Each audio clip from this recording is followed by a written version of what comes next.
ሌባ የሚበዛበት የት ነው? ደሃ ሰፈር። ስርቆት የሚበዛው የት ነው? ደሃ ሰፈር። በሽታ የሚበዛው የት ነው? ደሃ ሰፈር።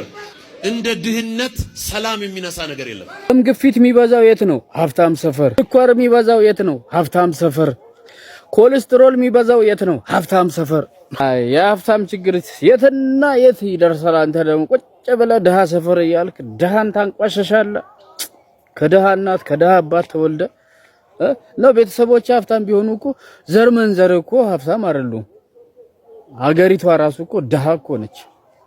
በቀን 3 እንኳን ህዝቡን መመገብ ያልቻለች እኮ ምስኪን ደሃ ሀገር ላይ ሆነ እገሌ የት ነው? ደሃ ሰፈር ደሃ ሰፈር። ያኛው ደግሞ አሙቅልኝ በለው ይልልሃል። እንግዲህ አሁን እናንተ ወንበዴዎች ናችሁ። እንግዲህ አሁን ወንጌል